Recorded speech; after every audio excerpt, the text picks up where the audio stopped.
పాటించడం మొదలు పెడితే, ముఖ్యంగా సెకండ్ పార్ట్ వదలకండి, కొద్దిగా జాగ్రత్తగా వినండి. చిన్నపిల్లలు ఉండేవారు, తల్లులు ప్రియ కానీ అపాప ఏడవా, సౌమ్య ఏడవా, మీ పిల్లలని చెప్పి మీరు బయటికి మాత్రం పోద్దండి. సో ఆడ కూర్చోవచ్చు, మీరు ఏసీ కింద కూర్చోవచ్చు, కింద ప్లాట్ఫామ్ మీద. ఓకే, సో హ్యాపీగా వినండి. ఈరోజు యాక్చువల్ సెకండ్ పార్ట్ చాలా ఇంపార్టెంట్ పార్ట్ నేను చెప్పేది. సో జాగ్రత్తగా విందాం. సో మీరు నేను ఐశ్వర్యం గురించి నేర్చుకుంటా ఉన్నాం పిల్లరా. ఏ రీతిగా మనము ఆ ఐశ్వర్యంలో జీవించాలి, ఎలా జీవిస్తాం ఐశ్వర్యంలో, ఏం చేస్తే మనం ఐశ్వర్యంలో మనం జీవిస్తాం అనేది నేర్చుకుంటా ఉన్నాం. సో ముఖ్యంగా మన మెయిన్ సబ్జెక్టు కృప గురించి నేర్చుకుంటా ఉన్నాం కదా. దేవుని కృప మనకు కావలసినవన్నీ మన కొరకు ఏర్పాటు చేసింది పిల్లరా. మా ఇంటారా ముందు చూడండి, దేవుని కృప కేవలం రక్షణ మాత్రమే కాదు, పాప క్షమాపణ మాత్రమే కాదు, కానీ నీ కొరకు నా కొరకు కావలసినవన్నీ దేవుని కృప మన కొరకు సమకూర్చుంది.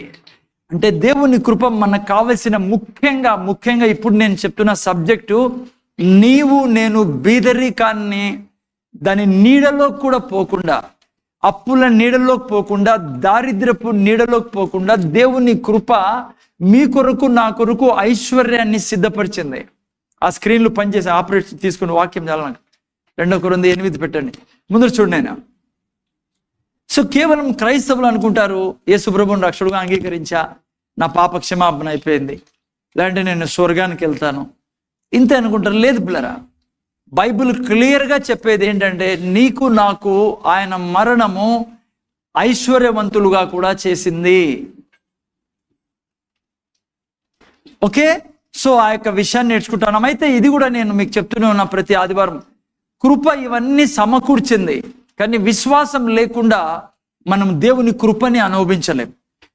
దేవుడు ఎంత ఇచ్చినా కూడా, ఎంత చేసినా కూడా, మీరు నేను విశ్వాసము చూపుకోకుండా ఉంటే ఆయన కృపని మనం అనుభవించలేం.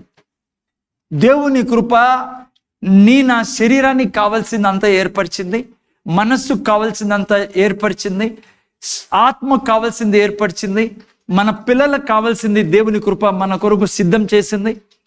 ప్రతిదీ దేవుని కృప మన కొరకు కావలసినంతా దేవుని కృప మనకు సిద్ధపరిచి ఉంచింది. దేవుడు సిద్ధపరిచి ఉంచాడు తన కృప ద్వారా.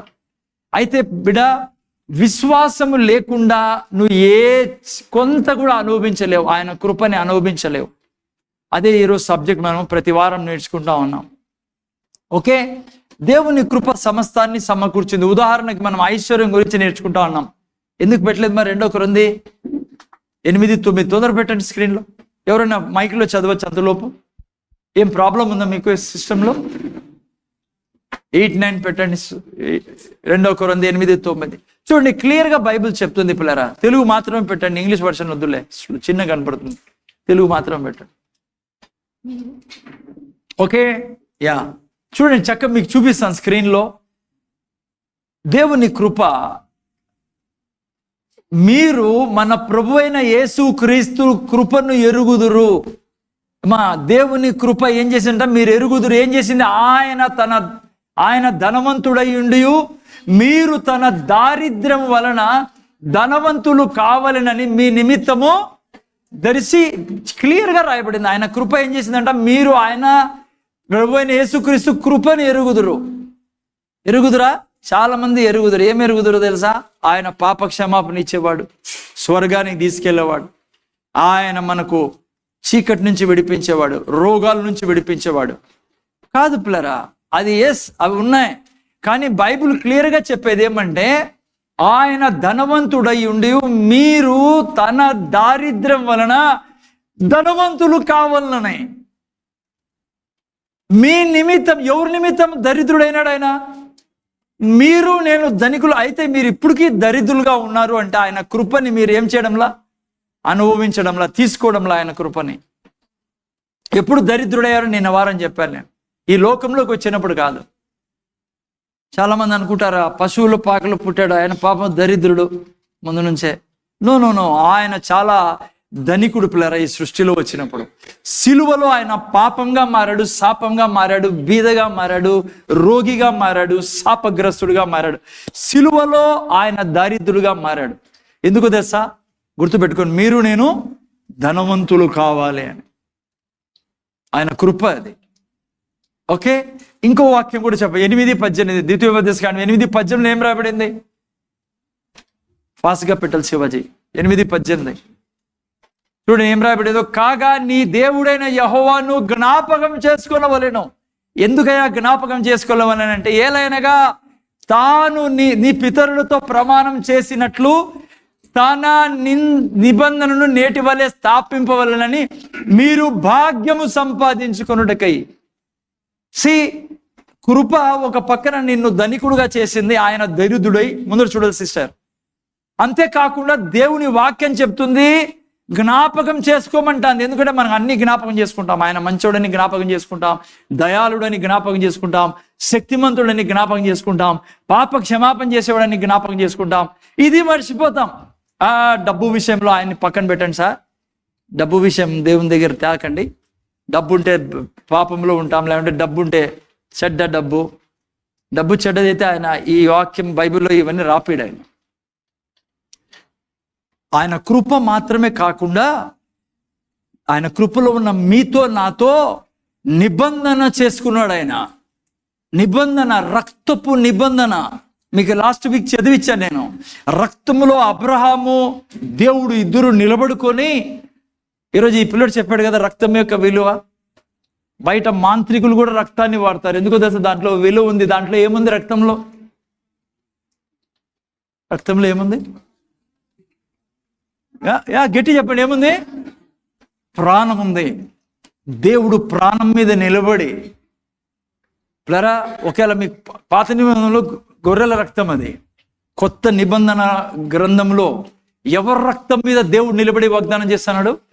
స్వయాన యేసు రక్తాన్ని సాక్ష్యంగా పెట్టి, రక్తం మీద దేవుడు చేయి పెట్టి, అలా బైబిల్ చూస్తే తన మీదే చేయి పెట్టుకున్నాడు దేవుడు.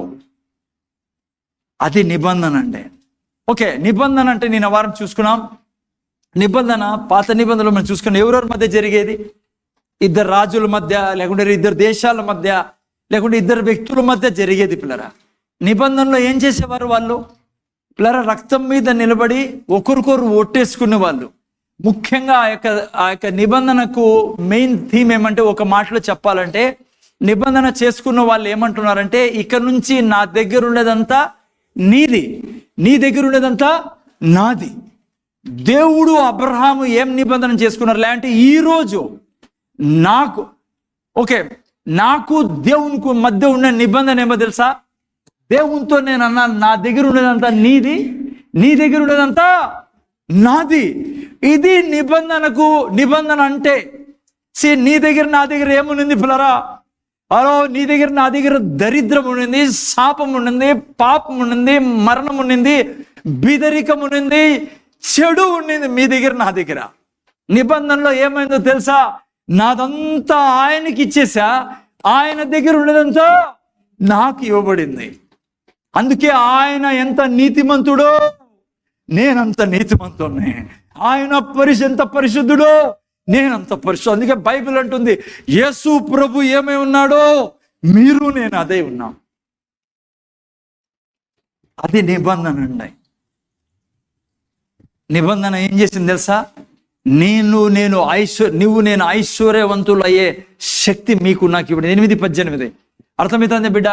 కేవలం కృపనే కాకుండా దేవుడు కృప తర్వాత నిబంధన కూడా చేసుకొని ఉన్నాడు నీతో నాతో. ఏమని? ఆయన నిబంధన నేటి వలె మీరు భాగ్యము సంపాదించుకొనుటకై మీకు సామర్థ్యం కలగజేవాడు ఆయనే. నిన్ను బీదరికంలో చూడలేడు దేవుడు. ఇది మైండ్లో ఉండాలని నీకు నాకు ఎప్పుడు. ఆయన కృప నన్ను ధనికుడుగా చేసింది. ఆయన నిబంధన నన్ను ఐశ్వర్యవంతుడిగా చేసి నేను సంపాదించుకునేంత వరకు నన్ను నా ఎంట పడి ఉంటుంది ఆ యొక్క నిబంధన. అయితే జాగ్రత్తగా వినండి, ఎక్కడ సమస్య? దేవుడు తన కృపతో ఏమి ఏర్పాటు చేసినా ఈ యొక్క వాగ్దాన ప్రకారం ఆయన మీ కొరకు నాకు ధనాన్ని విడుదల చేసి ఉన్నాడు. ఆయన బీదగా ముందర చూడాలి సిస్టర్. కానీ ఎప్పటివరకైతే నువ్వు విశ్వాసం చూపివో, ఈరోజు జాగ్రత్తగా విందాం పిల్లరా. హలో, నువ్వు విశ్వాసం చూపివో నువ్వు కృపని అనుభవించలేవు. నిన్న వారం నేను చెప్పాను, యేసు ప్రభు గెన్నెసరతు నది సరస్సు మీద నిలబడి అంటున్నాడు, ఇక్కడ చేపలున్నాయి, ఈ నది నిండా చేపలున్నాయి. పేతురు ఏమన్నాడు, లేవయ్యా, రాత్రంతయు మేము శ్రమ పడినాం. యేసు ప్రభు అంటాడు వలలేమన్నప్పుడు పేతురు అంటాడు, లేదయ్యా రాత్రంతా అంటే ఏమంటాడు తెలుసా పేతురు, నీకు తెలియదయ్యా, మేము చేపలు పట్టే వాళ్ళము, రాత్రిపూట చేపలు పడతారు, అందుకే రాత్రంతా ట్రై చేశాం. పగులు చేపలు పట్టరు, పగులు చేపలకి వల వేసినప్పుడు చేపలు చూసి పారిపోతాయి, నావని చూసి పారిపోతాయి. వాటికి తెలుసు పగులు మేము మా చేతుల్లోకి రావవే, అందుకే రాత్రంతా శ్రమ పడినాం. ఒక రకంగా చెప్పాలంటే ఏ పేతురు విల్లింగ్ కావడంలా ప్రభువుతో, అందుకే నాకైతే ఇష్టం లేదు కానీ నీ మాట చెప్పునా, నువ్వు చెప్తాను కాబట్టి. అందుకే ఎన్ని వలలు వేసాడు, ఇంగ్లీష్ వర్షన్లో చాలా బాగా రాయబడింది, వలలు ఏమంటే ఒకే వల వేసాడు.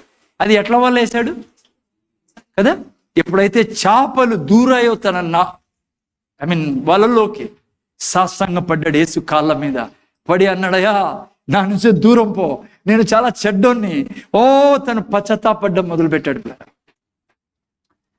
మీకు చెప్తున్నా, ఈ యొక్క లోకమనే సముద్రంలో, ఈ యొక్క లోకమనే నీళ్ళల్లో, నీళ్ళు లేదని గుర్తు లోకానికి పిల్లరా. ఈరోజు కూడా యేసుప్రభు ఏమంటాడు తెలుసా, లోకంలో వాళ్ళకి బీదరికం ఉండొచ్చు, లోకంలో వాళ్ళకి చేపలు లేకపోవచ్చు, అయితే నీ కొరకు అనేక చేపలు పెట్టి ఉన్నాను, నీ కొరకు ఆస్తి పెట్టి ఉన్నా. నువ్వు చేయాల్సింది ఏం చెప్పు, పేతురులాగా సగం హార్టెడ్తో కాకుండా చివరికి పేతురు వల వేసాడు. ఈ లోకంలో దేవుడు చెప్పినట్ల మీరు నేను చేయడమే మన వల వేయడం, మీరు నేను బెదిరికాన్ని ఇచ్చడం. కానీ క్రైస్తవులతో వచ్చిన సమస్య ఏం తెలుసా, ఇప్పటికీ అదే పాట పాడతారు. ఏ పాటమా, ఏదో పాడతారు మీరు, ఏం పాట, రాత్రంతయు పాడదాం, ఒకసారి పాడండి. రాలేదు ప్రభు జయము, రహదారులు వెదకినను, రాధాయను పల్లం. ఇదే పాటే పాడతాం కానీ, హలో భలే ఇష్టమైన పాట, నేను కూడా భలే పాడుతా అంటే ఒకప్పుడు ఈ పాటని. పాట అందరికీ తెలుసు కానీ మంచిదే, ఆ పాట వాక్యంలో ఏమన్నా రాయబడింది, కానీ అది కాదు పిల్లరా. మీకు నాకు బేదరికం కొట్టివేయబడింది, మన జీవితంలో తీసేశాడు దేవుడు. మీరు నేను పేతురులాగా వల వేసినప్పుడు, పేతురులాగా పిల్లరా పేతురులాగా వల, మీరు నేను వాక్యం చెప్పినట్లుగా నా జీవితంలో చేసినప్పుడు, డబ్బుకి సంబంధించి, ఐశ్వర్యానికి సంబంధించి, మీరు నేను బీదరికంలో ప్రపంచం ఉండొచ్చు కానీ మీరు నేను బీదరికంలో ఉండం పిల్లరా. ఎందుకంటే నిబంధన చేసుకున్నాడు నీతో నాతో సంపాదించే శక్తి ఇచ్చేదానికి, నీతో నాతో నిబంధన చేసుకున్నాడు, నీ కొరకు నా కొరకు ఆయన దరిద్రుడై నన్ను ధనికుడు చేశాడు. ఎలా విశ్వాసాన్ని చూపిల్ల ఏంటి, అనేక రకాలుగా చూసుకున్నాం. విశ్వాసాన్ని చూపించే విధానం, దశంభాగం ఇవ్వడము, తల్లిదండ్రులకు ఇవ్వడము, ఇవన్నీ మనకు ఎప్పటికీ బీదరికంలో పెట్టపిల్లారా. ముఖ్యంగా దశంభాగం దేవుంది కాబట్టి. ఓకే, ఈరోజు నేను మీకు ఏంటి విశ్వాసం, ఎలా ఇజ్రాయెల్ ప్రజలు విశ్వాసాన్ని చూపించారు, ఇవి చూపిస్తాం. ఆ తర్వాత ఏ రకంగా మీరు నేను సృష్టించాలా, మనకు కావాల్సింది ఈ లోకంలో మనం చూసుకుందాం. ఓకే, తొందరగా కూడా ముగించాలా, ఎండాకాలం కాబట్టి. ఓకే, సో ఈరోజు నేను మీకు చెప్పేది, మొబైల్ సైలెంట్లో పెట్టుకోండి. అబ్రహాము ఆశీర్వాదాల గురించి నేను ఈరోజు ప్రీచ్ చేయబోతున్నాను. ఏం ఆశీర్వాదాలు? The blessings of Abraham. Okay, మీకు నాకు చాలా అవసరం దీన్ని బాగా అర్థం చేసుకోవాల్సింది. Blessings of Abraham. సువార్త అంటే ఏమి వేరేది కాదు, సువార్త అంటే ఆశీర్వాదాలు. అబ్రహాం ఆశీర్వాదాలని సువార్త అంటాం. ఓకే, జాగ్రత్తగా వింటాను. ఓకే, మీకు తీసుకొస్తాను ఆ పాయింట్కి. మీరు ఆ యొక్క బైబిల్ తీసి గలతీయులకు రాసిన పత్రిక 3:13-14 జాగ్రత్తగా ఏంటండి, చాలా ఇంపార్టెంట్ విషయాలు ఈరోజు చెప్పే విషయాలు. బాగా వినిపోండి, తొందరగా ముగించుకుందాం. ఎంత తొందరగా అయితే చూడండి. ఆత్మను గూర్చిన వాగ్దానం విశ్వాసం వలన. మీరు వాక్యం తీసుకుంటున్నారు కదా, దీంతో వాక్యం కూడా తీసుకుంటున్నారు కదా. ఆత్మను గూర్చిన వాగ్దానం విశ్వాసం వలన మనకు లభించినట్లు అబ్రహాము పొందిన ఆశీర్వచనము క్రీస్తు యేసు ద్వారా అన్య జనులకు కలుగుటకై క్రీస్తు మన కొరకు శాపమై మనలను ధర్మశాస్త్రం యొక్క శాపం నుండి విమోచించెను. 14 ఇందును గూర్చి మ్రాను మీద వేలాడిన ప్రతివాడును శాపగ్రస్తుని రాయబడింది. 13 జాగ్రత్తగా వినండి. ఇక్కడ రాయబడింది యేసు క్రీస్తు శాపంగా మారి పాపంగా మారి మన జీవితంలో ఏం తీసుకొచ్చాడంట? అబ్రహాము యొక్క ఆశీర్వాదాలు. జాగ్రత్తగా వినాలా? ఏంటి అబ్రహాం ఆశీర్వాదాలు? బైబిల్లో చాలా వాగ్దానాలు దేవుడు అబ్రహాముకు చేశాడు. అవన్నీ మన జీవితంలో ప్రవేశించాయి, మన జీవితంలో పని చేస్తున్నారు. రక్తం పని చేసినట్లుగా బాడీలో నా లైఫ్ మీద దేవుడు ఏమైతే వాగ్దానం చేశాడో అబ్రహాంకి, అవన్నీ ఎగ్జిక్యూట్ అయిన నా జీవితంలో. ఉదాహరణకి ఏం అబ్రహాం ఆశీర్వాదం? దాదాపు 8,000 వాగ్దానాలు ఉన్నాయి బైబిల్లో. ఉదాహరణకి దేవుడు అబ్రహాం చెప్పాడు, నేను నిన్ను ఆశీర్వదిస్తా, నిన్ను ఆశీర్వాదంగా చేస్తా, నిన్ను గొప్ప జనంగా చేసి నిన్ను జనములకు ఆశీర్వాదంగా చేస్తా. ఉదాహరణకి దేవుడు అన్నాడు అబ్రహాం ఆశీర్వాదాలు, జస్ట్ ఎగ్జాంపుల్ ఇస్తున్నా, చాలా ఉన్నాయి. నేను తిండిని దీవిస్తా, నీ నూనెని దీవిస్తా, నీ కిచెన్ని దీవిస్తా, నీ పిల్లలను ఈ భూమి మీద బలవంతులుగా చేస్తా, నీ పిల్లలను ఈ భూమి మీద రాజులుగా చేస్తా. ఇవన్నీ దేవుడు చేసిన వాగ్దానాలు అబ్రహాంతో. యేసు ప్రభు ద్వారా ఇవన్నీ మన జీవితంలోకి వచ్చాయి. బైబిల్లో ఇంకో వాగ్దానం ఏంటి? నువ్వు నన్ను ప్రేమిస్తున్నావు కాబట్టి నేను నిన్ను తప్పిస్తా, నా దూతలకు నీ కొరకు ఆజ్ఞాపించి ఉన్న వారు నిన్ను తమ చేతులతో ఎత్తి పట్టుకుంటారు. నువ్వు నా నామం ఎరిగినవాడు గనుక నేను నిన్ను ఘనపరుస్తా, దీర్ఘాయువుతో తృప్తిపరుస్తా, సుఖ జీవముతో గడుచు సంవత్సరములో నీకు నేను ఇస్తా. These are all promises of god to Abraham. రక్తములో చేసిన వాగ్దానాలు ఇవి. యేసు రక్తాన్ని సాక్ష్యంగా పెట్టుకొని దేవుడు చేసిన వాగ్దానాలు ఇవన్నీ నా జీవితంలో ఇవ్వబడ్డాయి. అంతేకాకుండా స్పెషల్ ఏమో తెలుసా? కొత్త నిబంధనలో ఉన్న వాగ్దానాల్లో కేవలం అబ్రహాముకున్న ఆశీర్వాదాలే కాకుండా ఆత్మను గూర్చిన వాగ్దానం, ఆయనకు లేని వాగ్దానం కూడా ఇంకోటి ఉంది మనకు. కొత్త నిబంధన వాగ్దానం ఏంటది? దేవాది దేవుడే, త్రియేక దేవుడు పాడవే, ఆ దేవుడే నీలో వచ్చి నివాసం చేస్తాడు. అబ్రహాంలో దేవుడు నివసించేవాడు కాదు పిల్లరా. అబ్రహాంని దేవుడు నా కుమారుడు అని పిలవలేదు, కానీ నన్ను నా కుమారుడు అని పిలిచాడు. మీరు నేను కుమారులము కుమార్తెలము. దేవుడే సాక్షాత్తు జీవిస్తున్న దేహం నీది నాదే. ఇది తెలిసినప్పుడు నువ్వు పోనోగ్రఫీ చూడవు. ఇది తెలిసినప్పుడు నువ్వు ఎవరిని ప్రేమించకుండా ఉండలేవు. నువ్వు ఎవరమని తెలిసినప్పుడు. క్రైస్తవులు వచ్చిన సమస్య అదే, వాళ్ళు ఎవరో వాళ్ళకి తెలియదు పాపం. అందుకే జ్ఞానం లేక నా ప్రజలు నశిస్తున్నారు అని బైబిల్ సెలవిస్తుంది. సో అబ్రహాం ఆశీర్వాదాలు ఏంటి? అవి అర్థమవుతుందా? అనేక ఆశీర్వాదాలు అవన్నీ మీకు నాకు ఇవ్వబడి ఉన్నాయి. అందుకే సువార్త అంటే ఏంటి? బ్లెస్సింగ్స్. గాస్పల్ అంటే ఏంటి? బ్లెస్సింగ్. ఒక మాటలో చెప్పాలి. అందుకే సర్వలోకానికి వెళ్ళి ఏం చెప్పమన్నాడు? ఏంటి సువార్త? ఏంటి సువార్త? బ్లెస్సింగ్స్. బ్లెస్సింగ్. నువ్వు ఎక్కడ పోయినా ఆశీర్వాదాన్ని నువ్వు ఏ మనిషితో కనపడినా నువ్వు చెప్పాల్సిందే, నువ్వు ఆశీర్వాదాలకు అర్హుడవయ్యా. అందుకే యేసు ప్రభు రక్తం కార్చేది మతం కాదు. యేసు ప్రభు ఆశీర్వాదం. నీ జీవితంలో ఆశీర్వాదాలు తెచ్చేదానికి ఆయన ఈ లోకానికి వచ్చి మరణించి తిరిగి లేచినది. This is the gospel. Already మన ఆడిపోయిన హెల్ గురించే మాట్లాడదాం. ఆల్రెడీ హెల్లో ఉన్నాడు. నువ్వు హెల్ గురించి చెప్తే మరి మేమంతా ఒకేసారి పోతాం, కట్టగట్టుకుని లేవా బాబు మీరు పోండి స్వర్గానికి. No, he's a blessing. నీకు ఆశీర్వాదాలు తీసుకొచ్చాడు ఆయన. నీ జీవితంలో ప్రతి హృదయ వాంఛని నెరవేర్చేవాడు యేసు ప్రభు. అది గాస్పల్.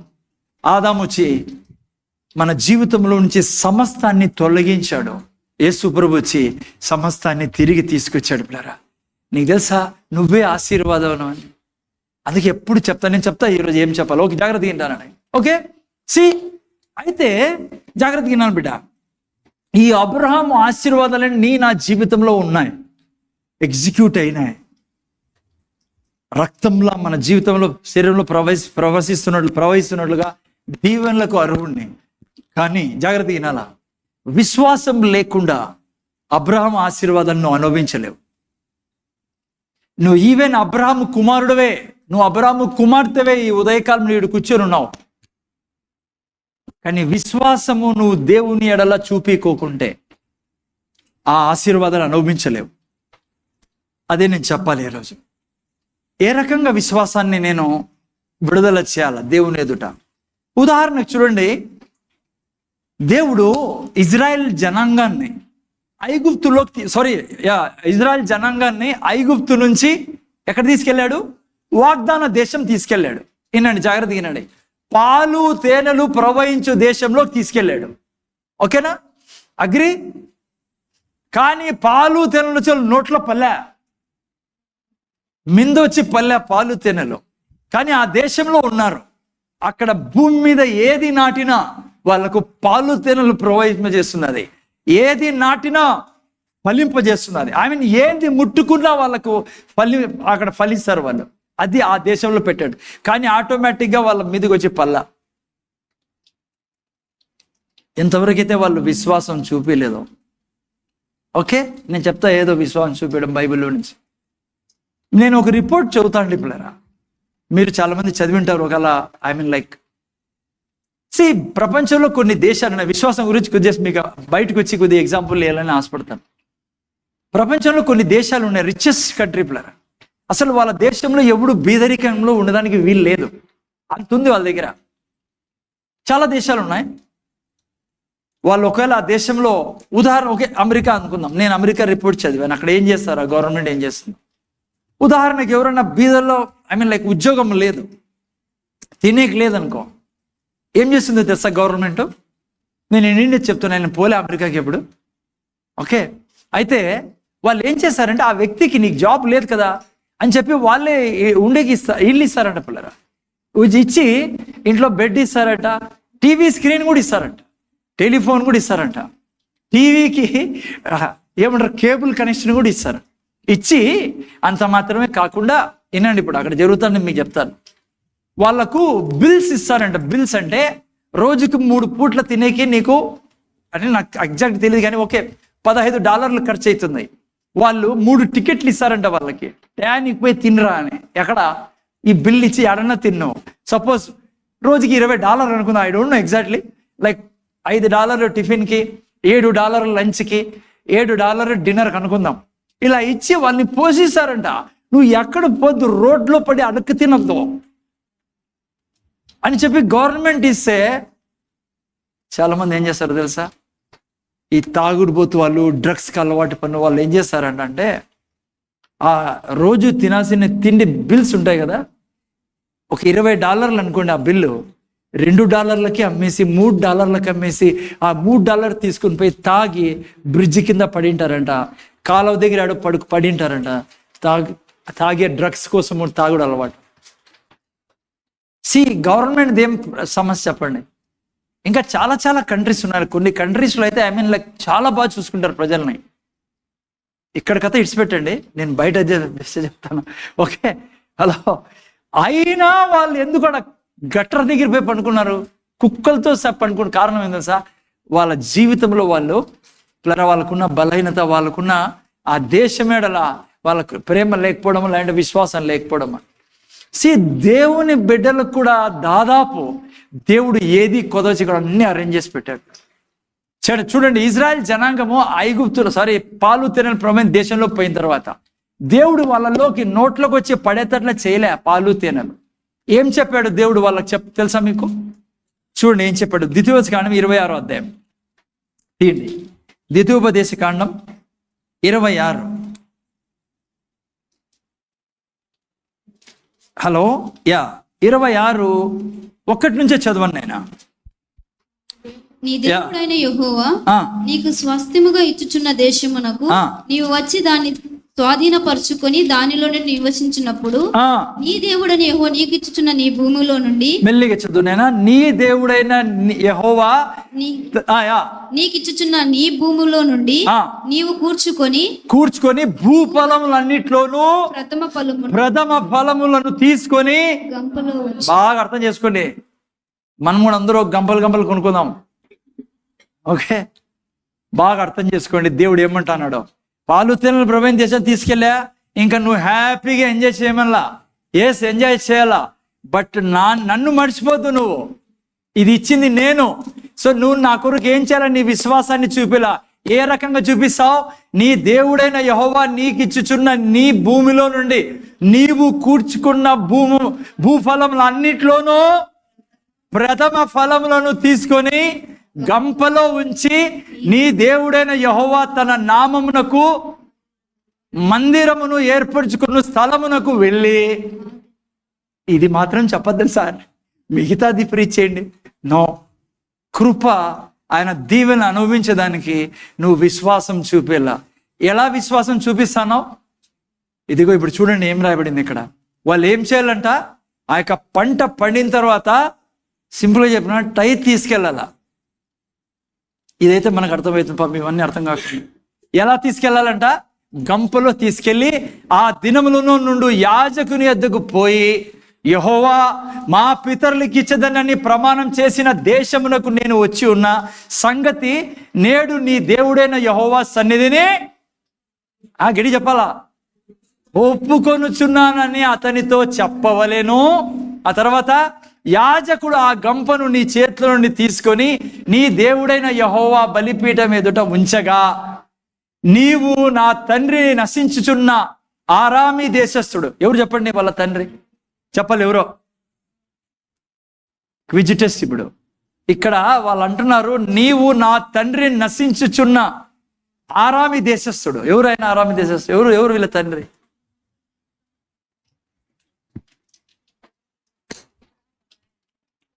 చూసారా, ఇరుక్కొని పోయినారు కదా మీరంతా. ఎవరి గురించి రాయబడింది? నా తండ్రి అని. ఎవరు? ఇజ్రాయెల్ జనాంగం. ఎవరు నీ తండ్రి అనేదే. ఇంత గట్టిగా అరిచినా కన్నా జవాబు చెప్పేది. చూడండి, టైత్ ఇచ్చేటప్పుడు ఊరికి వచ్చి గంప పడేసేది కాదు. తీసుకువా, బాగున్నావు కానీ మేము సంపాదిస్తాం, కష్టపడతాం, నీకు ఇల్లు అది ఇచ్చి. చాలామంది అట్లా అనుకుని ఇస్తారు కదా. మా అట్లా చేయకండి. దేవుడు వచ్చి నీ టైత్ పడేసిన దానికి దేవుడు అడుగు తినేవాడు కాదు. ఆల్రెడీ 50:13 చదువుకున్నాం మనం. కీర్తన 50:13 మధ్యలోకి వస్తుంది. ఇది పెట్టిండండి 50:13 చూడండి. దేవుడు ఏమన్నాడు అక్కడ? 50:13 చదువుకున్నా. కీర్తనలు 50:13 వృషభముల మాంసం నేను తిందునా, పొట్టేల రక్తము నా కోసం కాదు మీరు తేల్సింది ఇవన్నీ. ఎందుకంటే చాలా మంది క్రైస్తవులు అనుకుంటారు నెలంతా కష్టపడతాము. ఒక అతను అంటాను, డిఏలో నుంచి కూడా ఇవ్వాలా సార్? పాపం ఎంత పరీక్ష కదా. నాకు కూడా బలి నొప్పించేది ఒకప్పుడు. ఫ్రాంక్లీ స్పీకింగ్ బలి నొప్పిస్తుంది. అరే, ₹1,00,000 నుంచి 10,000 తీయాలంటే ఎంత గడగడ వణుకుతుంది శరీరము. కానీ మీకు చెప్తున్నా బిడ్డ, జంప్ చేసుకుంటూ ఇలా పాడుతూ ఇలా, అదే రాయబడింది ఇక్కడ. ఆనందం డ్యాన్స్తో చేసుకుంటూ ఇలా. ఇప్పుడు చదివిస్తాను మీకు ఎట్లా తీసుకురావాలో ఆయన దగ్గరికి. అమ్మా చూడండి ఏం రాయబడింది. అదే పెట్టినాయన 50:13 వృషభుల మాంసం నేను తిందునా, పొట్టేల రక్తం నేను త్రాగుదునా. ఎట్లా తేలంట? దేవునికి స్తుతియాగం చేయము, మహోన్నతిగా నీ మొక్కుబళ్ళు చెల్లించము. ఓకే, 12:13 కూడా దీంట్లో పెట్టి బాగుంటుంది చాలా. 12:13 11:12 సారీ, ఇదే అధ్యాయమే 50 అధ్యాయం 11:12.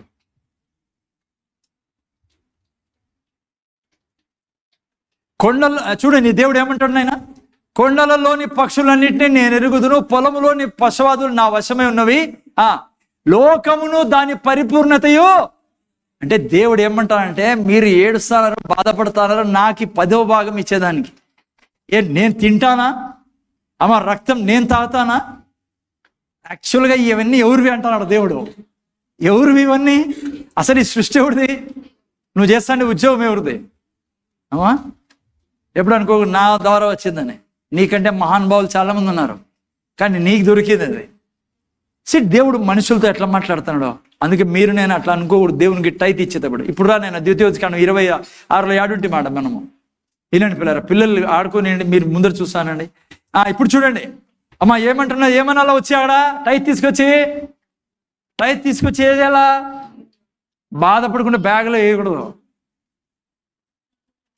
నీవు నా తండ్రి నశించుచున్న ఆరామి దేశస్థుడు, అతడు ఐగుప్తునకు వెళ్ళెను, కొద్ది మందితో అక్కడికి పోయి పరవాసి గొప్పదియు బలమునైనదియు విస్తారమైనదియు నాకు జనమాయను.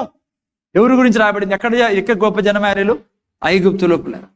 యాకోబు వెళ్ళాడు, 12 మంది పిల్లలు మళ్ళా గొప్ప జనమైనారు. ఆ తర్వాత ఏం జరిగిందంట? ఐగుప్తీయులు మమ్మల్ని హింస పెట్టి, మనల్ని బాధపరిచి, మన మీద కఠిన దాస్యత్వం మోపగా మన మీద మనము మన పితరులైన దేవుడు యెహోవాకు మొరపెట్టినప్పుడు యెహోవా మన మొరను విని మన బాధను ప్రయాసను మనకు కలిగిన హింసను చూచెను. ఆ తర్వాత ఈ స్థలమునకు మనలను చేర్చి, అది పాలు తేనె దేశమై ఉన్న ఈ దేశం మనకి ఇచ్చెను అని చెప్పి, అప్పుడు ఏం చేయాలంట? ముందు జనేనా కాబట్టి యెహోవా నీవే నాకు ఇచ్చిన భూమి యొక్క ప్రథమ ఫలములను నేను తెచ్చి ఉన్నానని నీ దేవుడైన యెహోవా సన్నిధి చెప్పి,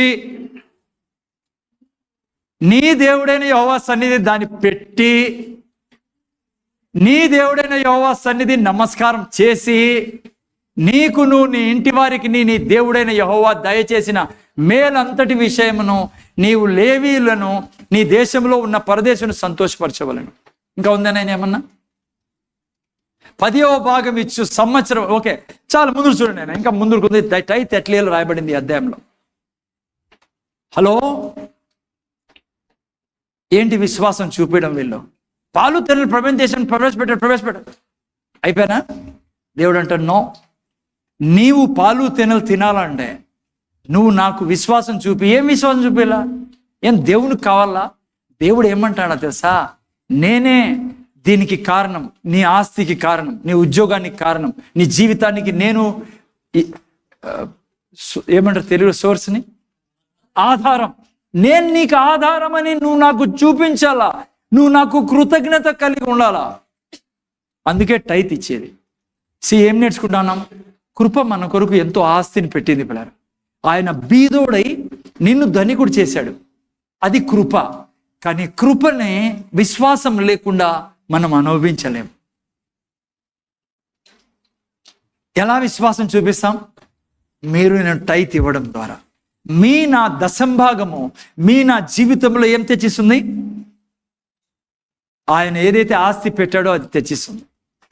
అందుకే మనం ఏ చర్చిలో మీరు చూసింటారు, టైత్ పట్టుకొని మనం ఏం చేస్తాం? చేతుల్లో కానుకలు పట్టుకొని కన్ఫెస్ చేస్తాం.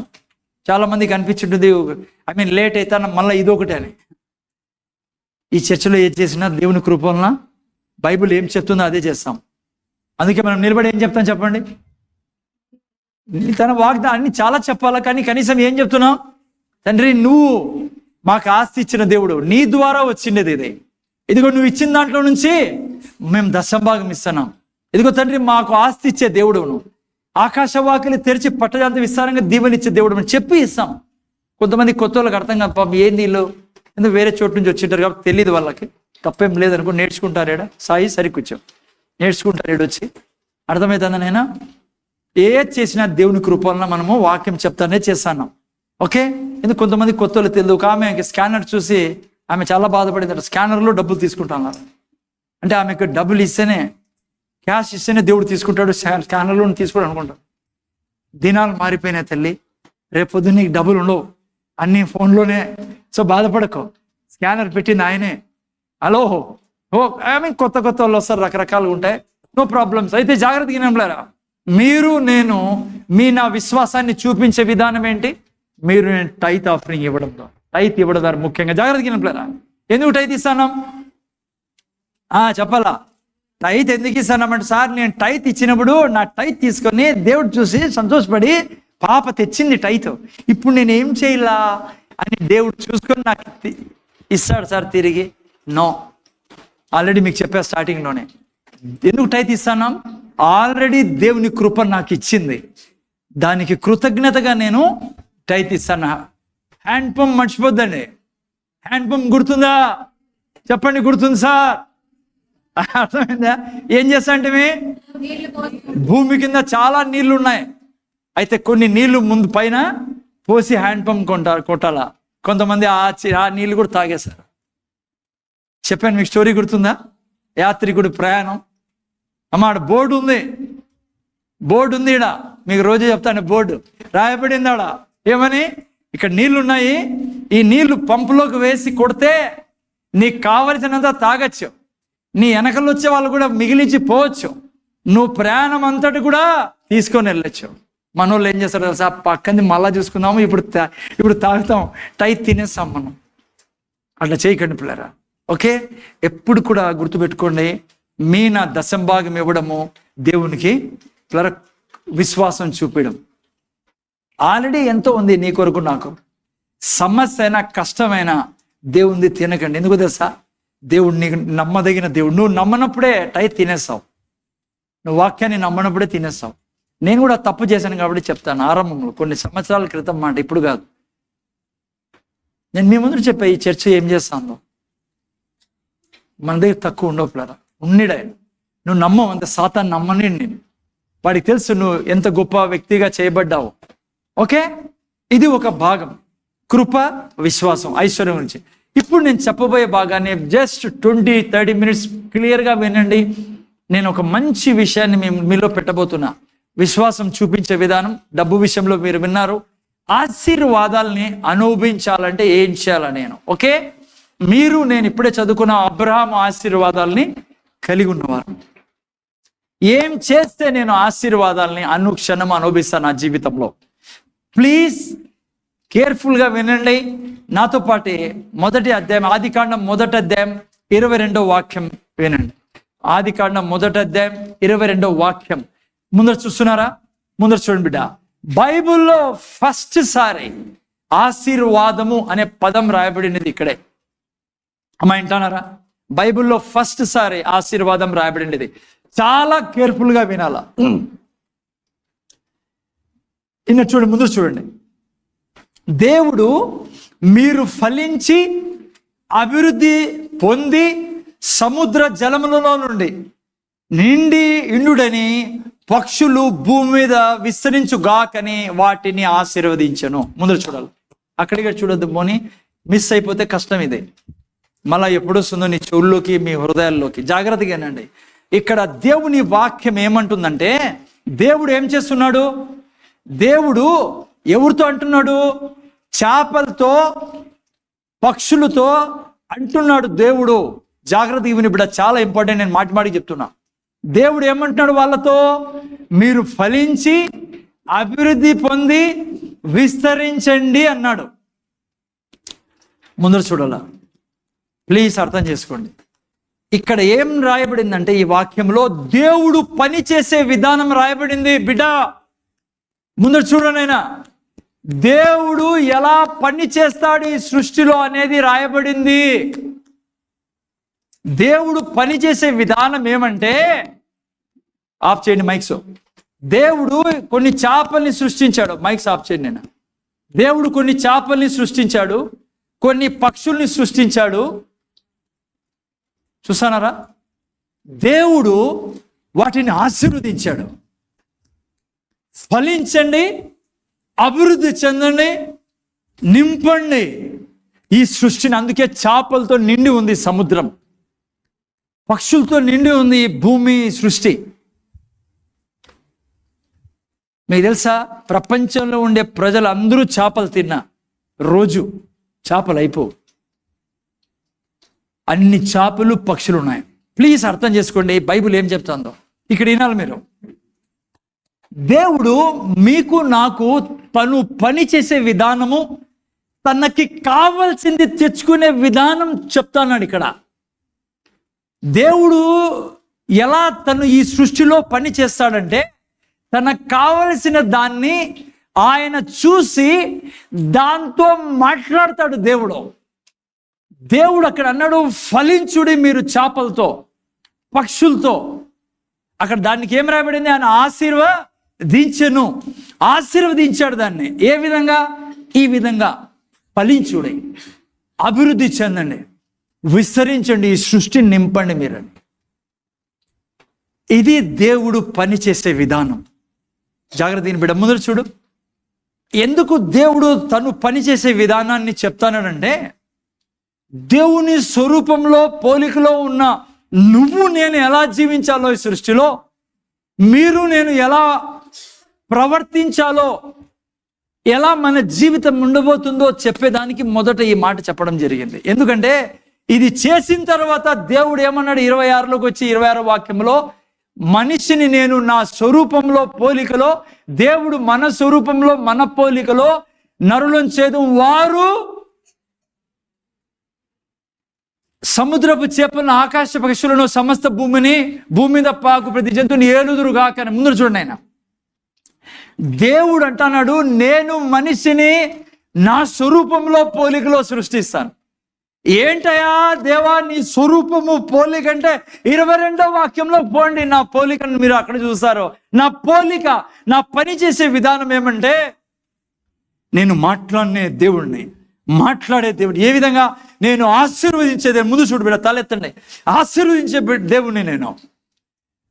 ఎందుకు మనల్ని తన స్వరూపంలో పోలికలు అంటే, మనము ఆయనలాగా వ్యవహరించేదానికి, మనం ఆయనలాగా మాట్లాడేదానికి. ముందర చూడాలి. ఇదే దేవుడు. మీరు మొదటి వాక్యంలో కూడా చూసుకున్నాం, దేవుడు భూమి ఆకాశములను సృష్టించెను, అవి నిరాకారంగాను శూన్యంగా ఉండెను. ఏం చేశాడు దేవుడు? ఆశీర్వదించాడు. వెలుగు కలుగును గాక అన్నాడు దేవుడు. ఆ తర్వాత మీరు బైబిల్లో చదివినప్పుడు దేవుడు మాట్లాడుకుంటూ పోయినాడు పిల్లరా. జాగ్రత్తగా వినంటారా. దేవుడు ఏం చెప్తా అన్నాడంటే, మనల్ని ఇంకా సృష్టిలోకి తేకముందు తను పని చేసే విధానాన్ని చూపించి, ఇప్పుడు నా స్వరూపంలో పోలికలో నేను నరుని సృష్టిస్తా ఉన్నా. ఆశీర్వాదాలు అనుభవించే విధానం, ఆశీర్వాదాలు నీ జీవితంలో అనుక్షణం తెచ్చుకునే విధానం నేర్చుకుంటాను నువ్వు నేను. ఎలా నీ జీవితంలోకి దేవుడు అబ్రహాముకి ఇచ్చిన ఆశీర్వాదాలు వచ్చి రాజ్యం చేశాయి ముందర చూడాల.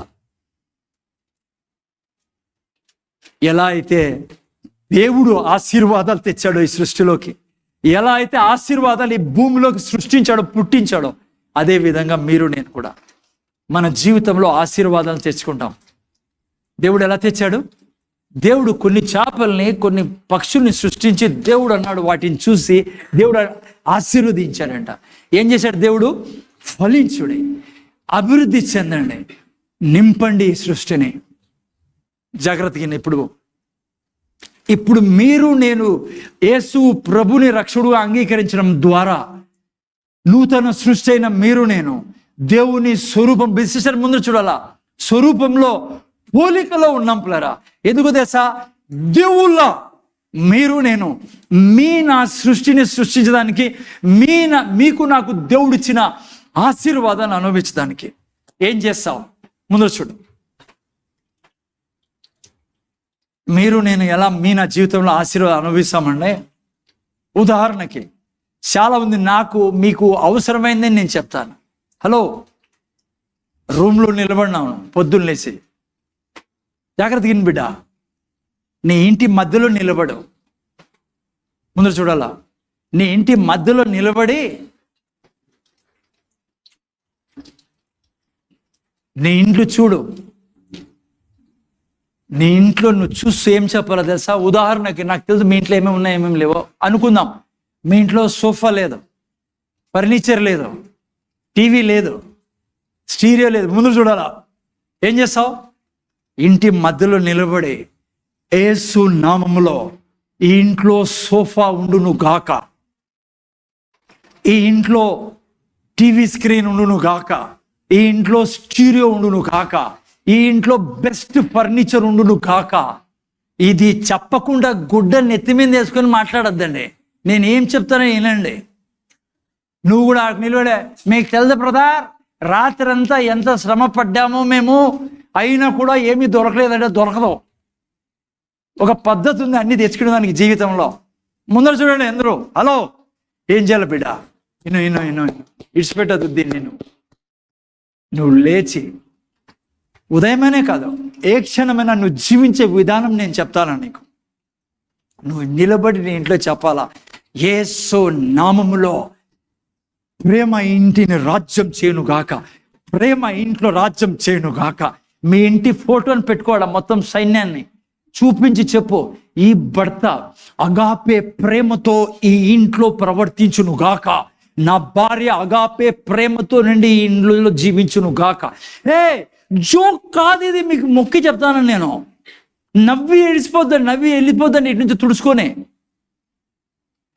This is the only way God has created you to create your world. దేవుడు పనిచేసే విధానం ఇదే. నువ్వు నిలబడి ఈ ఇంట్లో ప్రేమ రాజ్యం చేయునుగాక, సమాధానం రాజ్యం చేయునుగాక, కనికరం రాజ్యం చేయునుగాక, జాలి రాజ్యం చేయునుగాక, ఈ ఇంట్లో నిరంతరము ఐశ్వర్యము రాజ్యం చేయునుగాక. జోక్ కాదు నేను చెప్తాను, అది ప్రాక్టికల్గా చేసి జయించిన వాడిని మీ ముందర చెప్తానది. నేను లాకర్ ముందర నిలబడి డబ్బు పెట్టే స్థలం దగ్గర యేసు నామములో నా ఈ బీరువాలో నిరంతరము ధనముండును గాక. నా దేవుడు చెప్పినాడు నీతిమంతుల ఇల్లు గొప్ప ధననిదేని. యేసు నామంలో ఈ లాకర్లో డబ్బు మల్టిప్లై అవును గాక. 5 రొట్టెలు 2 చేపలు మల్టిప్లై చేసిన నా ప్రభువు యేసు క్రీస్తు నామములో ధనము అనుక్షణం మల్టిప్లై అవును గాక. చూడును దాన్ని. ఇదే అబ్రహాము ఆశీర్వాదాలు అనుభవించే విధానం. దేవుడు నీకు మతం కాదు ఇచ్చిండేది, దేవుడు నీకు జీవం ఇచ్చిండేది. అర్థమవుతుందా? వర్ధిల్లేదానికి ఇచ్చిండే నీకు జీవితం దేవుడు. హలో, బ్యాంక్ అకౌంట్ పాస్బుక్ చూడు, నీకు మాటికి చేతికి తీసుకున్నా, నీ అకౌంట్ దిక్కు కళ్ళు మూసుకొని చెప్పు, ఈ అకౌంట్లో నా యొక్క బ్యాలెన్స్ ఎప్పుడూ హైగా ఉండును గాక. బిడ్డ, దేవుని సేవకుడుగా నీ ముందు చెప్తాను నేను. నీకు వారం పట్టచ్చు, నెల పట్టచ్చు, 6 నెలలు పట్టచ్చు, ఓడిపోద్దు. ఇదే విధానం నువ్వు జీవించేది. నువ్వు జీవితంలో దేవుని వాగ్దానం ఏదుందో దాన్ని తీసుకొని నువ్వు పలికినప్పుడు సృష్టించబడుతుంది. ఎందుకంటే నువ్వు దేవుని స్వరూపంలో పోలికలో సృష్టించబడి ఉన్నావు. దేవుడు సృష్టించడం మానేశాడు, ఎందుకంటే ఆయన తన స్థానంలో నిన్ను పెట్టాడు కాబట్టి. నీ ఇంట్లో నువ్వు చెప్పాలా, తండ్రి ఈ ఇంట్లో ఎల్లప్పుడూ నా పిల్లలు దేవుని వాక్యంతో, హలో, దేవుని జ్ఞానంతో నా కుటుంబం నింపబడును గాక. తెలుగులో దేవుని విజ్డమ్తో నింపబడును గాక, నాలెడ్జ్తో నింపబడుదురు గాక, అండర్స్టాండింగ్తో నింపబడుదురు గాక, రెవల్యూషన్ నాలెడ్జ్తో నింపబడుదురు గాక. అంతేకాదు, ప్రతి క్షణం మనిషి దేవుని వాక్యంతో బ్రతకాలని బైబిల్ చెప్తుంది. ఏం చెప్తాను? ప్రతి క్షణం చెప్పు, నేను నడిచిపోతా అంటే దేవుని మహిమ నాలోంచి ప్రవహిస్తుంది. రక్షణ లేని వారు రక్షింపబడతారు. నేను నోరు తెరిచి మాట్లాడగా యేసు నామంలో దేవుని సామర్థ్యం ప్రజల్ని తాకుతుంది. ఎందుకు ఇటు పొద్దున్నే రమ్మంటాం మీకు 9 గంటలకి? సో చాలా మంది రారట్లేరా? మీరు అనుకుంటారు ఏదో ఊరికే రాస్తానల్లే బెదర్ అని. లేదు బిడ్డ, ఏం చెప్తావు? వీడు వచ్చి ఈ సంఘము జనముతో నింపబడును గాక, ప్రతి చేరులో మనుషులు ఉందురు గాక, ఈ స్థలంలో దేవుని దూతలు దేవుని సేవ చేయుదురు గాక, ఈ స్థలంలో ఏ దయ్యం దూరునా దేవుని అగ్ని ద్వారా కాల్చబడును గాక. అందుకే మీకు పిలిచేది నేను. మీకు అర్థం కాలే ఎందుకు రమ్మంటానా, ఏం చేయాలి ఇక్కడికి వచ్చి? కొంతమందికి ప్రార్థన అంటే అర్థం కాదు. ఈడొచ్చి శాసిస్తాను నేను, అనంతపురం ఇక్కడికి వచ్చి నువ్వు గాక, జరిగే తీరుతుంది. ఇది జరగాల్సిందే. ఎందుకంటే దేవుని హృదయం, దేవుని కోరిక ఇది. ఏ ఒక్కరు నశించిన నరకాన్ని పోకూడదు అనంతపురంలో. ఎలా సాధిస్తాం అనంతపురాన్ని? నీ ద్వారా దేవుడు సాధిస్తాడు. దేవుడు అర్హుడు, యోగ్యుడు. నువ్వు సహకరించాలి ఆయన, అంతే. ఎస్ బిడ్డ, ఇక్కడికొచ్చి అదే చేసేది. ఈ మందిరంలో ప్రతి కిడ్నీ హీల్ అవును గాక, ప్రతి ప్యాంక్రియాస్ హీల్ అవును గాక. నేను శాసిస్తాను ఈ మందిరంలో నిలబడి యేసు నామములో. ప్రతి హార్ట్ కండిషన్ హీల్ అవును, హై వెల్లుదురు గాక. ఈ మందిరపు ఆవరణంలోకి ఎవ్వడు వచ్చినా వాడు ఏ రోగమైనా బాగవును గాక. ఇందుకే నిన్ను సృష్టించిన దేవుడు తన స్వరూపంలో పోలికలో. ప్రతి క్షణం నువ్వు మాట్లాడాలా, నీ ద్వారా దేవుడు సృష్టిస్తాడు ఈ సృష్టిని. ఇది మతం కాదు, ఇది దైవత్వంతో నిండిన జీవితం. అందుకే అక్కడ రాయబడి ఉండేది, ఆయన ఆ యొక్క పక్షుల్ని చేపలను చూసి ఆశీర్వదించి. నువ్వు చెప్పాలి బిడ్డ, కళ్ళల్లో నీళ్ళు వస్తాయి. నేను స్తుతి ఆరాధనలో గుర్తు చేసుకున్నా, ఎంతమంది చిన్న చిన్న పిల్లలు కిడ్నీలు బాగా చెడిపోయి చనిపోతాను, ఎంతమంది అనారోగ్యంతో ఏడుస్తున్నారు. కానీ నీ చెప్తున్న బిడ్డ, నీ చేతుల్లో ఉంది వారి ఆరోగ్యం. నీ చేతుల్లో ఉంది అనంతపురం యొక్క భవిష్యత్తు. ఎందుకు తెలుసా? నువ్వు దేవుడు నిన్ను కన్నాడు, తన స్థానంలో నిన్ను పెట్టినాడు ఈ యొక్క అనంతపురంలో. నువ్వు చెప్పాల్సింది తెలుసా, ఎక్కడ క్యాన్సర్ పేషెంట్ ఎదుట నేను నిలబడినా క్యాన్సర్ చచ్చిపోవును గాక, నా శరీరంలో నుంచి మహిమ ప్రవహించును గాక, నా చేతుల్లో నుంచి జీవం ప్రవహించు గాక. నేను చూడలేను తండ్రి, ఏ క్యాన్సర్ పేషెంట్ చనిపోవడం నేను చూడలేను, ఇది జరగదు గాక. ఇది నేను జీవించాల్సిన విధానం. నేను ఛాలెంజ్ చేసి చెప్తున్నా మీకు, యేసుక్రీస్తు నామంలో నువ్వు దీన్ని అర్థం చేసుకొని నీ ప్రతి క్షణ జీవితాన్ని జీవిస్తే నీకు టైం పడుతుంది. 2 నెలలు 3 నెలలు 4 నెలలు. ఎందుకో తెలుసా? అది కూడా ఎందుకో తెలుసా టైం పట్టేది? ఇంత చెప్తాను కూడా ఎందుకంటే నీలో నువ్వు అవిశ్వాసాన్ని ఏళ్ళుగా విత్తావు.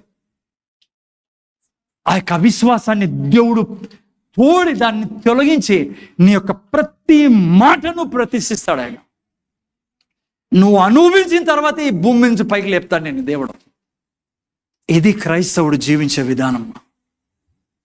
ఎక్కడ నిలబడి ఏం కావాలన్నా ఇది జరుగును గాక, నా జీవితంలో అప్పు తీసుకొని నేను అప్పు ఇచ్చేవానిగా ఉంటాను, నా చేతుల నుంచి ధనము ప్రవహిస్తుంది, నా తండ్రి యొక్క హృదయ వాంఛలు నేను నెరవేర్చే తీరుతా, యేసు నామములో ఇది జరుగును గాక.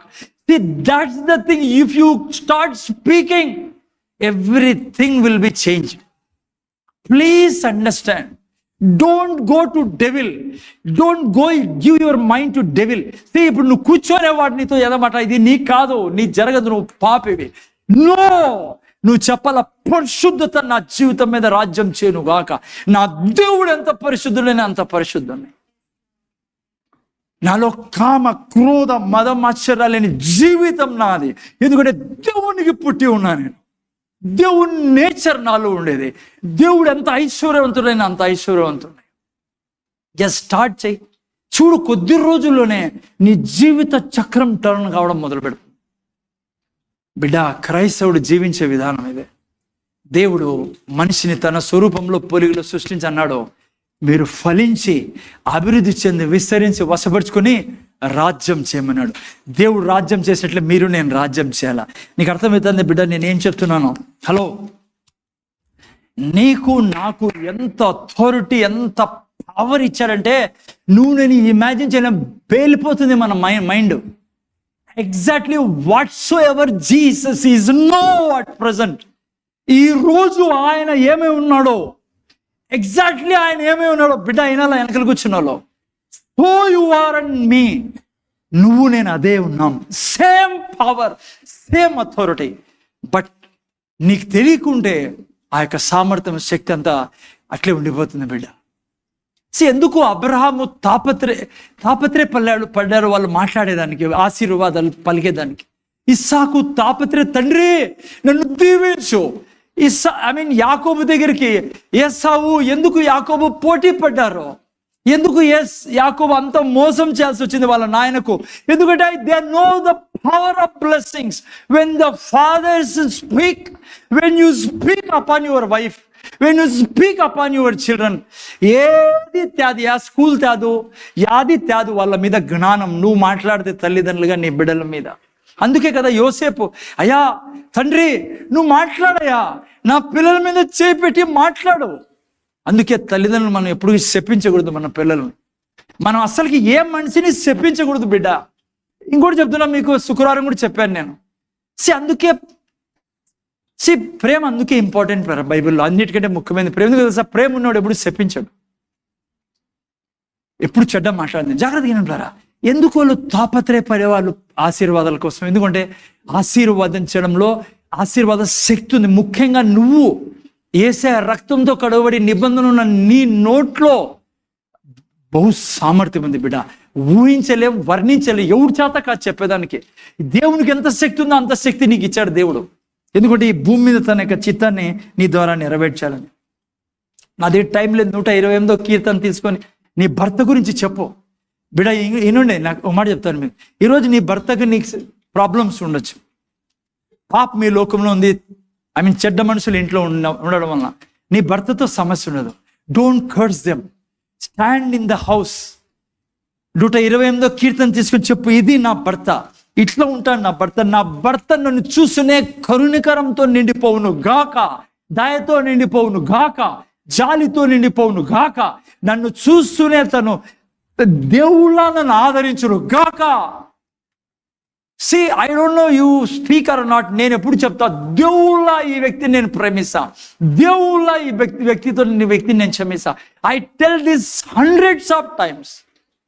ఈవెన్ దో నేను ఇంత చెప్పినా అనేక సార్లు వాళ్ళు చేసే పనులకి, but again I say Lord, this is not my life, this is my life. I bless him like God blesses him. దేవుడు ఎలా ప్రేమిస్తాడో అలా ఈ బిడ్డను నేను ప్రేమిస్తాను. ఎలా దేవుడు దయ చూపుతాడో అలా దయ చూపుతా ఈ వ్యక్తి మీద, ఎందుకంటే దేవుడు నేచర్ నాలో ఉంది. దేవుడు వాక్యం ఏం చెప్తుంది, దాని మీద బ్రతకాల మీరు. నేను జాగ్రత్తగా వినంటారా? మీరు బైబిల్ చూసినప్పుడు దేవుడు పనిచేసే విధానం ఇదే, మీకు చూపిస్తాను నేను. ముందర చూడండి, జస్ట్ కొద్దిసేపులో మీకు 5-7 minutes ముందర చూడండి. దేవుడు ఆదాము పాపం చేశాడు. ఆదాము పాపం చేసి మొత్తం నాశనం చేసేసి మొత్తం ఖాళీ చేసిపోయాడు. ఐ మీన్ శాపం అంతా వచ్చింది, రోగము, దరిద్రం అన్ని.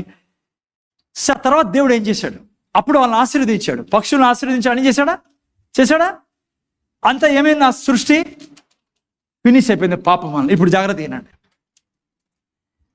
ఆ తర్వాత ఆదాం సంతానం రావడం మొదలుపెట్టింది. ఒక సేత్ తర్వాత సోన్సో వచ్చేసారు. ఆ తర్వాత ఈనోకు భక్తిపరుడు. ఈనోకు ఏమైంది, దేవుడు ఎత్తుకున్నాడు ఈనోకుని. తెలుసు కదా మీకు, నేను హిస్టరీలో పోవడం. ఈనోకుని ఎత్తుకున్నాడు. ఈనోకు తండ్రి పేరు మెతుషుల అందరికనే ఎక్కువ సంవత్సరాలు బతికినాడు, 969. ఓకే, మెతుషుల కొడుకు ఎవరు, లామెక్ కొడుకు ఎవరు, నోవా సమయంలో జరిగింది. జాగ్రత్త, 9:139 జెన్సిస్. ముందు చూడండి, మొత్తం నాశనం చేయబడింది కదా. దేవుడు 40 రోజులు పగులు రాత్రి జలాన్ని పంపించడం వల్ల ఏమైంది, మొత్తం క్లీన్ అయిపోయింది సృష్టి అంతా. టోటల్ 8 మంది మిగిలారు. ఆ తర్వాత కొన్ని జంతువులు, కొన్ని పక్షులు మిగిలారు కదా. ఇప్పుడు చూడండి, ముందు చూడాలా, వరదలన్నీ అయిపోయినా బయటకు వచ్చారు ఆ ఓడలో నుంచి. ఏం చేశాడు దేవుడు, ఏం లేదు భూమి మీద ఏం లేదు. దేవుడు ఏం చేశాడు తెలుసా, మరియు దేవుడు నోవాను అతని కుమారులను ఆశీర్వదించి. చూసారా, మళ్ళీ దేవుడు నీ జీవితంలో ఏం చేయాలా, ఆశీర్వదించాలా. ఆ తర్వాత జాగ్రత్త, నేను ముగిస్తాను. ఆశీర్వదించి మీరు ఫలించి అభివృద్ధి పొంది భూమిని నింపుడి, మీరు భయమును మీ బెదురును అడవి జంతువులన్నింటినీ ఆకాశ పక్షులన్నింటినీ. అదే 5 ఆశీర్వాదాలు, ఆదాంకి ఇచ్చిన 5 ఆశీర్వాదాలు. నేల మీద ప్రాకు ప్రతి పురుగును, సముద్రపు చేపలన్నిటికీ కలుగును, అవి మీ చేతికి అప్పగింపబడి ఉన్నవి. Same blessings. ఇదే విధానం నీ జీవితం, నీ పిల్లలు కట్టబడాలి. ఆ తర్వాత ఏమైంది, జాగ్రత్త, నోవా తర్వాత ఏమైంది, 3 పిల్లలు. నోవా ఎవరెవరు, షేము, హాము, యాపేతు. హాము పొరపాటు చేశాడు, వాళ్ళ ఫాదర్కి వ్యతిరేకంగా పక్కన తప్పుకున్నాడు. యాపేతు పక్కన తప్పుకున్నాడు. వీళ్ళలో షేమ్ని దేవుడు దీవించాడు. షేమ్ సంతానం ఎవరు, షేమ్ కొడుకు ఎవరు, అబ్రహాం.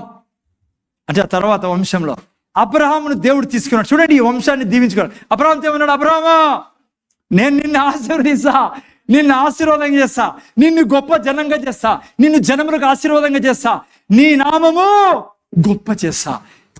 అదే ఆశీర్వాదం పిల్లలు. ఇప్పుడు ఇలా చెవులు తెరుచుకొని పెద్దగా, అబ్రహాం తర్వాత ఎవరు, ఓకే, ఇస్సాక్, యాకోబ్, జోసెఫ్, స్ట్రైట్గా జీసస్ తర్వాత ఎవరు, దమ్ము ఉంటే చెప్పండి నేనని. అర్థమైందా మీకు? The same linear. ఎక్కడి నుంచి వస్తున్నాం మనము, ఆశీర్వాదాల నుంచి పిల్లరా. అబ్రహాములు, నోవాహు, షేమ్, ఆ తర్వాత అలా వచ్చిన తర్వాత అబ్రహాము. అందుకే అబ్రహాము సంతానం అన్న మనకు పిలువబడింది పిల్లరా. ఏం చెప్తున్నాం తెలుసా, ఏ ఎన్నిక దేవుడు అబ్రహాంకి ఇచ్చాడో అదే ఎన్నిక మీరు నేను కలిగి ఉన్నాం. ఇప్పుడు యేసు క్రీస్తు ద్వారా ఆ వంశంలో నుంచి మనం వచ్చాం. నువ్వు ఎప్పుడైతే నిలబడి భూమి మీద యేసు ప్రభు నామములో నువ్వు పలుకుతావో, నువ్వు శాసిస్తావో, నీ కొరకు అవన్నీ సృష్టించబడతాయి. ఇది జీవించే విధానం. దేవుడు ఏది తేవాలన్నా ఈ సృష్టిలోకి ఏం చేశాడు, దేవుడు దీవిస్తాడు. నువ్వు దీవించాలి. జాగ్రత్తగా నేను ఒక పాయింట్ చెప్పి ముగిస్తా. 18వ అబ్రహాముకి ఆశీర్వదించాడు. ఓకే, అబ్రహాం ఎలా తన విశ్వాసాన్ని కనపరిచాడో పడబట్టి పెట్టాను 14:18, ఆదికాండం 14:18. ఓకే, నేను ముగిస్తాను. చదువు నేనా 14:18. ఏం చేశాడు అబ్రహాము? ఇప్పుడు ఏం చేయాలా? నువ్వు నేను అబ్రహాము సంతానమైన మరియు షాలేము రాజైన మెల్కీసెదెకు రొట్టెను ద్రాక్షరసము తీసుకుని వచ్చాను. అతడు సర్వోన్నత దేవునికి యాజకుడు. ముందు చూడాలా. హలో, ఏం తీసుకొచ్చాడు యాజకుడు? 18 పెట్టానా? ఏం తీసుకొచ్చాడు? మెల్కీసెదెకు. మెల్కీసెదెకు ఎవరు? యేసు ప్రభువుకి సాదృశ్యం మెల్కీసెదెకు. ఏం తీసుకొచ్చాడు మెల్కీసెదెకు? రొట్టె. యేసుక్రీస్తు దేహము, యేసుక్రీస్తు రక్తము. ఇదే మెల్కీసెదెకు మీతో నాతో ఏం చెప్పాడు? సిలువలో అప్పగింపబడే రాత్రి, ఇదిగో నా యొక్క శరీరము రక్తము, ఇది నూతన, మత్తయి సువార్త 26:26 పెట్టాను, ఇది నూతన నిబంధన. జాగ్రత్తగా వినండి. ఓకే, పెట్టేసి ఫస్ట్ చదువుదాం. 26:26. వారు భోజనం చేయించుండగా యేసు ఒక రొట్టె పట్టుకొని దాన్ని ఆశీర్వదించి విరిచి తన శిష్యులకు ఇచ్చాను. మీరు తీసుకొని తినడు, ఇది నా. మరియు ఆయన గిన్నె పట్టుకొని కృతజ్ఞతాస్తుతులు చెల్లించి వారికి ఇచ్చి, దీనిలోనిది మీరు త్రాగుడి. తర్వాత, ఇది నా రక్తం, అనగా పాప క్షమాపణ నిమిత్తము అనేకుల కొరకు చిందింపడుచున్న నిబంధన రక్తం. అక్కడ మెల్కీసెదెకు ఏం తీసుకొచ్చాడు? 18 పెట్టినా 14:18. హలో, రొట్టె ద్రాక్షరసం. ఓకే, ఈయనండి జాగ్రత్తగా. మరియు షాలేము రాజైన మెల్కీసెదెకు రొట్టె రసం తీసుకొచ్చి, అతడు సర్వం దేవునికి యాజకుడు. ఇది మీరు నేను పాలిభాగస్తులైనాం. ఆ తర్వాత ఏం చేయాలా? నెక్స్ట్ వాక్యం. అప్పుడు అతడు అబ్రహామును ఆశీర్వదించి, మళ్ళా చూడండి, ఆశీర్వదించాను. ఎలానైనా మీరు నేను ఫలిస్తా ఆశీర్వాదాల ద్వారా. ఆకాశమును భూమికిని సృష్టికర్తయును సర్వోన్నత దేవుని వలన అబ్రహాము ఆశీర్వదింపబడును గాక నీయు. ఆ తర్వాత, నీ శత్రువులు నీ చేతికి అప్పగించిన సర్వోన్నతుడు దేవుడు స్తుతింపబడును గాక అని చెప్పాను. అప్పుడు అది ముగిసాను నేను. ముందర చూడాలి. ఇప్పుడు తల దించుకుంటాను. చూడండి, వీటికి వచ్చి తల దించుకుంటాను. అప్పుడు అతడు అన్నిట్లో నుండి 10వ వంతు ఇచ్చాను. ఇప్పుడు మెల్కీసెదెకు ఎక్కడున్నాడు? హెబ్రీయులకు రాసిన పత్రిక 7వ అధ్యాయం ఫినిష్ చేస్తాం. 7వ అధ్యాయం మెల్కీసెదెకు ఎక్కడున్నాడు? 1-7 ఫాస్ట్. రాజులను సంహారం చేసి తిరిగి వచ్చుచున్న అబ్రహామును ఎవడు కలుసుకొని అతనిని ఆశీర్వదించనో, ఎవనికి అబ్రహాము అన్నిట్లో 10వ వంతు ఇచ్చనో, ఆ షాలేము రాజును మహోన్నతుడకు దేవుని యాజకుడైన మెల్కీసెదెకు నిరంతరము యాజకుడు. ఎవరు ఆయన? యేసు ప్రభు. అతని పేరుకు మొదట నీతికి రాజను, తర్వాత సమాధానం రాజను అర్థం ఇచ్చినట్టు షాలేము రాజని అర్థం. నెక్స్ట్. ఓకే, ఆ తర్వాత ఓకే, నేను పాయింట్ నుంచి 7th నుంచి 6 పెట్టాను. 6 పెట్టు. స్ట్రైట్గా. వారితో సంబంధించిన వంశావళి లేనివాడే మెల్కీసెదెకు అబ్రహాము వద్ద 10వ వంతు పుచ్చుకొని వాగ్దానం పొందిన వాణిని ఆశీర్వించాడు. నెక్స్ట్. తక్కువ వాడు. Okay, next. ఇప్పుడు చదవచ్చు. మరియు లేవి క్రమం చూడగా చావునకు లోనైన వారు 10వ వంతును పుచ్చుకొనిచున్నారు. అయితే ఈ క్రమము చూడగా జీవించుచున్నాడని సాక్ష్యం ఇచ్చి పొందినవాడు పుచ్చుకొనిచున్నాడు. ఎవరు ఇప్పుడు 10వ వంతు పుచ్చుకుంటా అనేది? జాగ్రత్తగా. ఇన్ని ఆశీర్వాదాలు పొందుకున్న మనము ఏం చేయాలంట? విశ్వాసాన్ని చూపించే విధానం ఏంటి? అబ్రహాము దశంభాగం ఇవ్వడం. మీరు నేను ఎవరికి ఇచ్చారు దశంభాగము? మెల్కీసెదెకు. ఈరోజు మనం మెల్కీసెదెకు ఎవరు? యేసు. జాగ్రత్త వినండి. మీరు నేను టైత్ ఇచ్చినప్పుడు ఎవరు తీసుకుంటారో తెలుసా? పాస్టర్ అనొద్దండి. పాస్టర్ అంటే పాస్టర్కి ఇచ్చినట్లే. మీరు ఎన్నడే కానీ ఒప్పుకోద్దండి. ఏం చేయాలి? టైత్ తీసుకొచ్చేటప్పుడు టైత్ ఇంట్లో తీసుకొని ప్రార్థన చేయండి. ఒకవేళ ఈడు వచ్చి ఫోన్లో చేస్తారా, ప్రార్థన చేయండి 1 నిమిషం. అయ్యా, నన్ను పాపం నుంచి విడిపించి, శాపం నుంచి విడిపించి నీ కుమారుడు ద్వారా ధనికుడిని చేసావయ్యా. నీ కుమారుడుకు యేసు క్రీస్తు ప్రధాన యాజకుడుకు నా ప్రభువుకి నేను ఈ దశంభాగం ఇస్తాను. దేవుడికి మనం దశంభాగం ఇచ్చేది. అందుకని దేవుడు ఏమన్నాడు? మలాకి 3:10-11 నా ఆలయంలో మలాకి 3:10-11 చెప్పండి ఆయన. దశంభాగము నా మందిరంలో ఆహారం ఉన్నట్లు 10వ భాగం మీరు నా మందిరం నిధిలోనికి. ఇప్పుడు యేసు ప్రభు చేతిలోకి ఇస్తాను. పాత నిబంధనలో దేవుడు ఏమన్నాడు? ఎవరి చేతిలోకి పోతుందంట? అది దేవుని చేతిలోకి పిల్లరా. ఓకే, ఆ తర్వాత ఏమన్నా? దీన్ని చేసి మీరు నన్ను శోధించిన ఎడలా ఆకాశపు వాకిలను వీపి పట్టజాలంత విస్తారంగా దివెనను కుమ్మరించదును సైన్యములు సెలవుచున్నాడు. ఆ తర్వాత నెక్స్ట్, నీ పంటను తీరువే పురుగులను నేను గద్దించదను, అవి మీ భూ పంటను నాశనం చేయవు, మీ ద్రాక్ష తోట అకాల ఫలములను రాల్పకుండా అని సైన్యం విధి యెహోవా.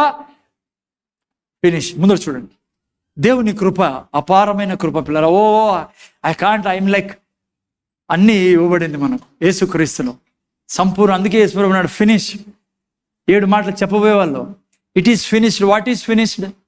Everything that started by Adam is finished. Now nothing is there in my life, everything is new now. అర్థమైందా బిడా? అయితే నువ్వేం చేయాలా? విశ్వాసం. విశ్వాసం 2 విధాలా నీకు చెప్పాను నేను. డబ్బు కావాలా, ఆర్థిక ఆశీర్వాదం నువ్వు అనుభవించాలంటే టైత్ ఇచ్చే తీరాలా. ఓకే, ఇది గుర్తుపెట్టుకో. 2వది, నీ జీవితంలో ప్రతి ఆశీర్వాదం కావాలంటే నువ్వు ఆశీర్వదించాలి బిడ్డ. నువ్వు ఆశీర్వదించుకో, నీ బిడ్డలను ఆశ్రయించు, ఈ సంఘాన్ని ఆశ్రయించు. ఎప్పుడే కానీ సంఘానికి విరోధంగా మాట్లాడదు. వాళ్ళు ఇది అది no, don't do that. Please don't do that. Please bless this church. Say whole city will be in all church. ఆమె నేను కూడా చెప్పాడు చూడండి.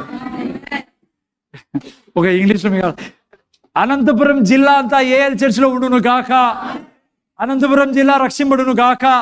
పరిశుద్ధాత్మ అభిషేకం అందరి మీద వచ్చును గాక. యేసయ్య రక్తంతో కడగబడుదురు గాక. అందరూ ఆరోగ్యంతో ఉందురు గాక. మా పట్టణంలో హాస్పిటల్ ఖాళీ అవును గాక. జైలు ఖాళీ అవును గాక. మేము ఎక్కడ పోయినా ఆరోగ్యం ఇచ్చుదుము గాక. క్యాన్సర్ పేషెంట్ ని బాగు చేయదుము గాక. అద్భుతాలు స్వస్థతలు చేయదుము గాక. నా మాట నేను లాస్ట్లో పోయేతాడు, నేను ఇదే చెప్తా. ప్లీజ్ ఇని ఇంటికి వెళ్ళి మర్చిపోకండి ఇదేదో కథ ఇనొచ్చినాంలే అని. No, this is your life. You know దేవుడు నిన్ను తన స్వరూపంలో పోలికలో సృష్టించాడు. ఏం చేయాలా? అనుక్షణం మాట్లాడు బిడ్డ. చెప్పద్దు బ్రదర్ వాడు ఈడియట్ బ్రదర్, ఆ బ్రదర్ వచ్చినట్టు చూసారా, ఆ brother waste. Don't do that. Bless him. చెప్పానికి ప్రభువా రెడ్డప్ప ఆశీర్వదించబడును గాక.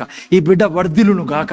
ఈ బిడ్డ మా సంఘానికి మకుటంగా ఉండును గాక, ముళ్ళుగా కాకుండా. కపక్క నాకు అది వస్తాండే ఆపేసి దాన్ని. Hello, see you can see it's not joke మా. You are in his place now. దేవుడు చెప్పాడు, నా స్వరూపంలో పొరికలో నిన్ను సృష్టించి ఏం చేయమన్నాడు దేవుడు? ఫలించు, అభివృద్ధి చెంది, విస్తరించి, ఆ తర్వాత వశపరుచుకో, రాజ్యం చేయమని. రాజ్యం ఎట్లా చేస్తావు? స్పీకింగ్. కళ్ళు మూసుకొని ప్రార్థన చేసుకున్నాం. తండ్రి, నీ కృతజ్ఞతలు చెల్లించుకుంటున్నాం. మా ప్రభు యేసుక్రీస్తు నామంలో అయ్యా మాతో మాట్లాడినందుకు వందనాలు స్వామి. ఎంత ఈజీ మా లైఫ్ చేసి పెట్టారు మీరు. ఎందుకంటే కష్టమంతా మీరు తీసుకున్నారు యేసయ్య, శాపం అంతా ఇప్పుడు మాకు ఇచ్చింది ఏంది? మేము ఆశీర్వదించే వాళ్ళంగా పెట్టారు. అయినా మేము నోరు తెరిచి ఎప్పుడైతే మాట్లాడతామో ఆశీర్వదిస్తాము. మా జీవితంలో కొదవ లేకుండా జీవిస్తాం. విన్న బిడ్డలు విని వదిలేసేవారు కాకుండా పాటించడానికి సాయం చేయమని యేసు నామములో వేడుకొంచున్నాం తండ్రి. ఆమేన్. ఆమేన్. So mean